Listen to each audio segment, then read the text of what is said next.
ಗದಗ ಜಿಲ್ಲೆಯ ಗಜೇಂದ್ರಗಡ ತಾಲೂಕು ಗೊಗ್ಗೇರಿ ಗ್ರಾಮದಲ್ಲಿ ತುಳಜಾಭವಾನಿ ಮಂದಿರದಲ್ಲಿ ನವರಾತ್ರಿ ಪ್ರಯುಕ್ತ ದೇವಿ ಕಾರ್ಯಕ್ರಮವನ್ನು ನೆರವೇರಿಸಲಾಗಿತ್ತು. ಈ ಕಾರ್ಯಕ್ರಮದಲ್ಲಿ ಚಂಡಿಕಾ ಹೋಮವನ್ನು ಏರ್ಪಡಿಸಲಾಗಿತ್ತು. ಗಜೇಂದ್ರಗಡದ ಕಾಲಕಾಲೇಶ್ವರ ಪ್ರಧಾನರ್ಚಕರ ದಡಾವೇದ ಬ್ರಹ್ಮ ರಾಜನಾರಾಯಣ ಗುರೂಜಿ ಹೋಮವನ್ನು ಅಚ್ಚುಕಟ್ಟಾಗಿ ನೆರವೇರಿಸಿದರು ಮತ್ತು ಚಂಡಿಗ ಹೋಮ ಮಾಡಿಸಿದರೆ ಯಾವ ರೀತಿ ಪ್ರತಿಫಲ ದೊರೆಯುತ್ತದೆ ಎಂದು ನಾರಾಯಣ ಗುರೂಜಿ ತಿಳಿಸಿದರು. ಗೊಗೇರಿ ಗ್ರಾಮದಲ್ಲಿ ಹಿಂದೂ ಮುಸ್ಲಿಂ ಭೇದ ಭಾವ ಇಲ್ಲದೆ ಭಾವೈಕ್ಯತೆಯಿಂದ ಎಲ್ಲರೂ ನಾವು ಒಂದೇ ಎಂದು ಗ್ರಾಮದ ಹಿರಿಯರಾದ ಹನುಮಪ್ಪ ಹರಪೇಟೆ, ಮಲ್ಲಿಕಾರ್ಜುನ ಗಾರಗೇಮಾಂ ಸಾಹೇಬ್, ಭಗವಾನ್ ಮುನೇಶಪ್ಪ ಭೋಸಲೆ, ಸಂಭಾಜಿ ಗಾರಿಗೆ ಹಾಗೂ ನಿಂಗಪ್ಪ ಗರ್ಗೆಯವರ ಪ್ರಮುಖರೆಲ್ಲ ಭಾಗವಹಿಸಿದ್ದರು ಮತ್ತು ಪಲ್ಲಕ್ಕಿ ಉತ್ಸವ 100 ಗ್ರಾಮದ ಹೆಣ್ಣು ಮಕ್ಕಳೆಲ್ಲ ಭಾಗವಹಿಸಿ ಉತ್ಸವದಲ್ಲಿ ಭಾಗವಹಿಸಿದರು. ನಿರಂತರ ಸುದ್ದಿಗಾಗಿ ನ್ಯೂಸ್ ವೀಕ್ಷಿಸಿ.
ಸರ್ವೇ ಜನ ಸುಖಿನೋ ಭವಂತು.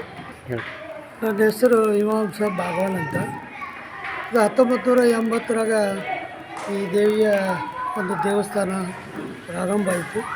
ಅಲ್ಲಿಂದ ಹಿಡಿದು ಇಲ್ಲಿವರೆಗೂ ಜಾತ್ಯತೀತವಾಗಿ ಅವರು ಮರಾಠ ಮತ್ತು ಮುಸ್ಲಿಮ್ಸ್ ಅನ್ನೋನ್ನ ಒಂದು ಸಮೂಹದಿಂದ ನಡ್ಕೊತ ಬಂದ್ವಿ. ಯಾವುದೇ ತರಹ ಘಟನೆಗಳು ಇಲ್ಲಿ ನಡೆದಿಲ್ಲ. ಅವರು ನಾವು ಅಣ್ತಮ್ಮರಾಗಿ ಬಾಳ್ತಾ ಇದ್ದೇವೆ. ಈ ಚಂಡಿಕಾ ಹೋಮ ಮಾಡೋದರಿಂದ ಸಾರ್ವಜನಿಕ ಸರ್ವ ಜನಾಂಗಕ್ಕೆ ಒಂದು ಒಳ್ಳೆಯದು. ರೈತರಿಗಾಗಲಿ ಜಾನುವಾರುಗಳಾಗಲಿ ಇದು ಮಾಡೋದರಿಂದ ಒಳ್ಳೆಯದಾಗುತ್ತೆ ಅಂತ ಅನ್ಸುತ್ತೆ.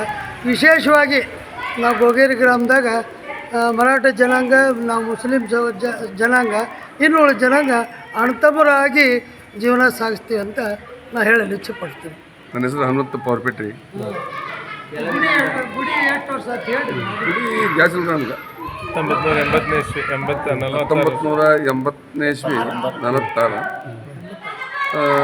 ಸ್ಥಾಪನಾತ್ರಿ. ಅಲ್ಲಿಂದ ಇರ್ತನೂ ಏನು ಸುಸೂತ್ರವಾಗಿ ನಡೆದತ್ತೆ. ಸರಿಯಾಗಿ ನಮ್ಮದೇನು ತೊಂದರೆ ಆಗಿರಲಿಲ್ಲ. ಎಲ್ಲಿ ಊರು ಸುತ್ತಮುತ್ತಲೂ ಏನು ತೊಂದರೆ ಇಲ್ಲ. ಇಲ್ಲಿ ಈ ಹೋಮ ಮಾಡಿಸೋದ್ರಿಂದ ನಮ್ಗೆ ಒಳ್ಳೇದಾಯ್ಕೊಂತ ಬಂದತ್ತೆ. ಚಲೋ ಐತಿ.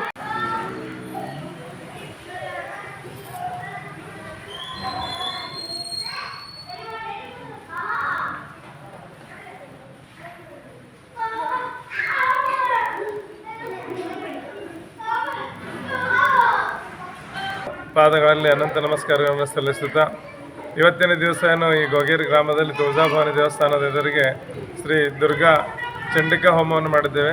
ಕಲಿಯುಗದಲ್ಲಿ ವಿಶೇಷವಾಗಿ ಚಂಡಿಕಾ ಹೋಮಕ್ಕೆ ವಿಶೇಷ ಸ್ಥಾನವಿದೆ. ಯಾಕಂದರೆ ಈ ಹೋಮಕ್ಕೆ ಎಲ್ಲರಿಗೂ ಮಾಡಲಿಕ್ಕೆ ಸಾಧ್ಯ ಇಲ್ಲ. ಇದನ್ನು ದೇವಿ ಪಾರಾಯಣ ತಗೊಂಡವ್ರು ಮಾತ್ರ ಈ ಹೋಮ ಮಾಡಲಿಕ್ಕೆ ಸಾಧ್ಯ ಇದೆ. ಆ ಜಗನ್ಮಾತೆಯ ಒಂದು ಆಶೀರ್ವಾದ ಎಲ್ಲರಿಗೂ ಇರಲಿ. ಮತ್ತು ಈ ಹೋಮದಲ್ಲಿ ಅತ್ಯಂತ ಅದ್ಭುತವಾದ ಶಕ್ತಿ ಇರೋದನ್ನು ಸಾಕಷ್ಟು ಸಾರಿ ನಾವು ಮನಗಂಡಿದ್ದೇವೆ. ಸಾಕಷ್ಟು ಸಾರಿ ಇಲ್ಲಿನೂ ಸಹ ಈ ಜನರಿಗೆಲ್ಲರಿಗೂ ಎಲ್ಲರಿಗೂ ಗೊತ್ತಿದ್ದ ಹಾಗೆ ಈ ದೇವಿಯ ಮಹಿಮೆ ಮತ್ತು ಆ ಚಂಡಿಯ ಮಹಿಮೆ ಏನಂಥೇಳಿ ಜಗತ್ತಿಗೆ ಗೊತ್ತದೆ. ಆ ಮಹಾತಾಯಿಯ ಒಂದು ಹೋಮವನ್ನು ಇವತ್ತು ವಿಜೃಂಭಣೆಯಿಂದ ಮಾಡಿದ್ದೇವೆ. ಮುಂದಿನ ದಿನಮಾನಗಳಲ್ಲಿ ಜಾತ್ರೆಯೂ ಇದೆ. ಈ ದೇವಸ್ಥಾನ ಜಾತ್ರೆ ಇದೆ. 13ನೇ ವರ್ಷದ ರಥೋತ್ಸವ. ಆ ರಥೋತ್ಸವಕ್ಕೆ ಒಳ್ಳೆಯ ಒಂದು ಚಾಲನೆ ಕೊಟ್ಟಂತಾಗಿದೆ. ಆ ದೇವಿ ಈ ಕ್ಷೇತ್ರದಲ್ಲಿ ನೆಲೆಸಿದ್ದಕ್ಕೆ ಸಾಕಷ್ಟು ಪವಾಡಗಳು ಈ ಕ್ಷೇತ್ರದಲ್ಲಿ ಆಗಿದೆ. ಅವನ್ನೆಲ್ಲ ನಾವು ಹೇಳ್ತಾ ಹೋದರೆ ನಿಮ್ಗೆ ಸಾಕಷ್ಟು ಸಮಯ ಬೇಕಾಗ್ತದೆ. ಮತ್ತು ನಾವು ಮತ್ತೊಂದು ಸಾರಿ ನಿಮ್ಗೆ ಸಿಕ್ಕಾಗ ಆ ದೇವಿ ಮಹಾತ್ಮೆನ ಹೆಚ್ಚಿನ ಪ್ರಮಾಣದಲ್ಲಿ ತಿಳಿಸ್ಲಿಕ್ಕೆ ಇಷ್ಟಪಡ್ತೇವೆ. Thank you sir. ನಿಮ್ಮ ಹೆಸರು ಹೇಳ್ರಿ. ನನ್ನ ಹೆಸರು ಮಲ್ಲಿಕಾರ್ಜುನ್ ಜಯಸಿಂಹರಾವ್ ಗಾರಿಗೆ ಅಂತ. ನಾವು ಈ ಒಂದು ಸಮಿತಿಯ ಸದಸ್ಯರು ಕೂಡ. ಈ ಒಂದು 16/11/1980 ಈ ಒಂದು ತುಳಜಾಭವಾನಿ ದೇವಸ್ಥಾನದ ಅಡಿಗಲ್ಲ ಪ್ರಾರಂಭ ಮಾಡಿದೆ. ಸುದೀರ್ಘವಾಗಿ 46 ವರ್ಷಗಳ ಕಾಲ ಈ ದೇವಿಯ ಒಂದು ಪುರಾಣ ಒಂದನ್ನು ಇಲ್ಲಿ ಪ್ರವಚನ ಮಾಡ್ತಾ ಪ್ರತಿ 3 ವರ್ಷಕ್ಕೊಮ್ಮೆ ಈ ಚಂಡಿಕಾ ಹೋಮ ಈ ದೇವಸ್ಥಾನ ಆವರಣದಲ್ಲಿ ಮಾಡ್ತಾ ಬಂದಿದೆ. ಚಂಡಿಕಾ ಹೋಮದಿಂದ ಏನು ದನಕರುಗಳಿಗೆ ರೋಗ ರುಜಿನ ಆಗಲಿ, ಪೀಡೆ ಪಿಶಾಚಿಗಳಾಗಲಿ ಈ ಕ್ಷೇತ್ರದ ತುಂಬ ಯಾವುದೇ ಥರದ ದುಷ್ಟಶಕ್ತಿಗಳ ಅಟ್ಟಹಾಸ ನಡೆಯಂಗಿಲ್ಲ.